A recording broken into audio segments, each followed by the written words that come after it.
once said to me, look, they've already got the headlines written for that. And that person was right, because MFS is now broke. And apart from one client who wanted them, no Centro Property Trust, which is also in all sorts. No involvement with Westpoint, Bridgecorp or FinCorp. So you can see over the last 8 months or so, it's been an absolute minefield out there. And with one exception, which is the Allco group, we've avoided it. Where we have been exposed to problems like Allco, it's manageable, and it's within the context of manageable within the context of clients' portfolios. So our overall exposure to Allco across all the portfolios was 1.4%. So you know, that's a you know, I mean, I am quite cognizant that no one likes to lose money, but when you consider it that that we have built portfolios sensibly, so if the worst comes to worst, we can withstand a bad knock. We've actually come out of that pretty well. And notwithstanding all this grief, income is still coming in. An average income of I just did this as a very rough calculation, but it's at least 7.5%. It's probably up more around 8 if I did it properly, across all the portfolios. And people say, oh, why don't we just sell all our assets and turn them into cash?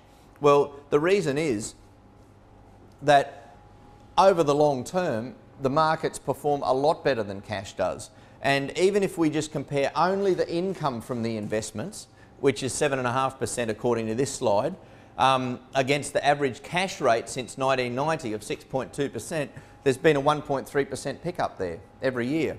And if we compare that cash yield since 2000, there's been a 2% pickup in yield.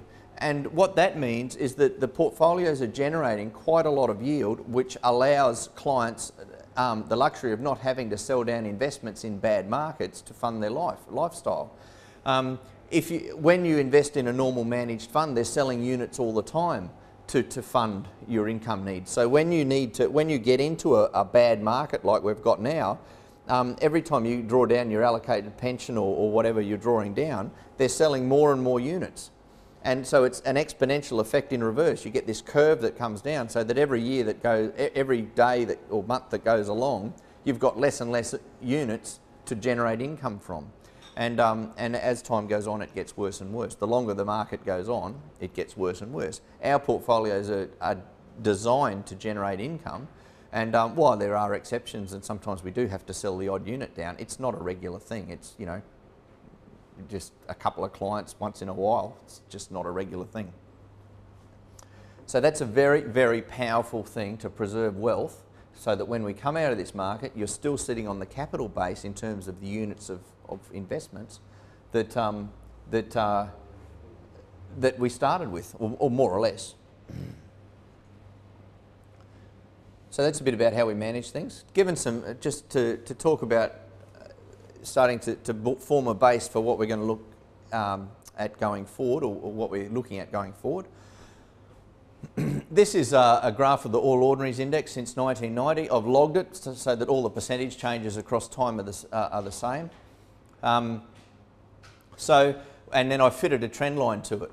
And I think the interesting thing about that is that you can see that there are plenty of times since 1990 when the market actually has been below this trend. And here we are now up here, and we've just it's started to fall below the trend again. Now, at the end of the day, the share market follows the economy. The share market is really just a reflection of growth in population, increases in productivity, and just general economic growth. So unless you think that everyone's going to die, or that we're going to have no, we're not going to be a Western community anymore, then that will continue to go up. It just will. So although you can deviate from this trend, as can happen, it will eventually revert to it. So that should give you some confidence that we're not going to hell in a handbasket. Looking at specific stocks, I just picked Westpac because it's a stock that I'm interested in. It was one of the first ones I ever bought for myself or my family, and I think it's a very well-run company, and there's not too many uglies there to distort the story. But Westpac has fallen a lot in bad markets before. It's a, people say, oh, I want blue chip stocks. Well, this is a blue chip stock. But this graph shows you that even blue chip stocks can have, an ugly period.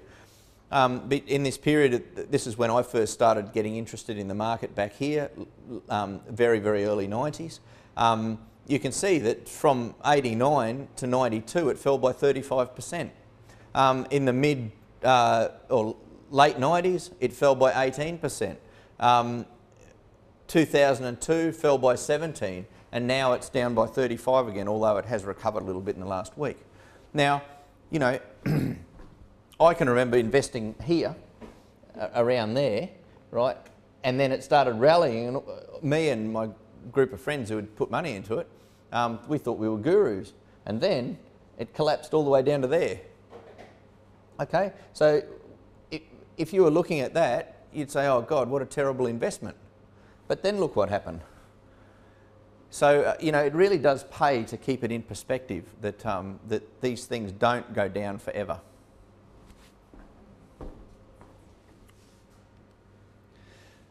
Secondly, just to draw a few ideas together so you can see what the underlying data that drives the state of the market.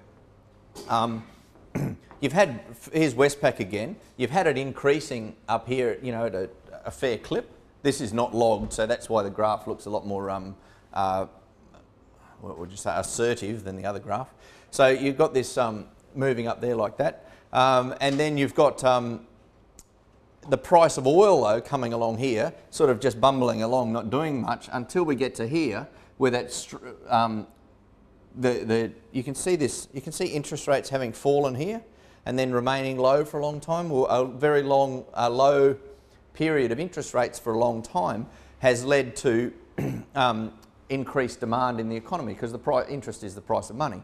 So the price of money's been cheap, so that's really encouraged economic growth. And what's happened on account of that is economic growth has been really buoyant, and that has driven the oil price up like that. Well, eventually what's happened is the price of oil rising has pushed up interest rates through inflationary pressures. When the cost of money goes up, which is interest rates rising, the price of bank stocks falls. So the buoyant economy has eventually led to stocks like bank stocks falling, but at the same time, if you put BHP there, it's kept rising, and that's because the demand for commodities and all that has remained strong. But as interest rates rise, that puts the brakes on the economy, and we're now at a point where interest rates look like coming back again, and that will set the scene for a much better performance of your portfolios. So we think this whole issue in the market's getting a lot closer to getting better than getting worse, and I'll explain why. Well, first of all, if you didn't think the 1990 graph was long enough, like if that wasn't a long enough time frame, I've taken it back to 1960 here, and again you can see if you fit a trend line to it that we're below the trend. So that will eventually revert to trend, and the things that will cause that are a decline in interest rates and faith that the economy is not just going to completely fall over again, or fall over. Now, that issue of faith is really important, because at the end of the day, financial markets only work because to a greater or lesser degree people trust each other.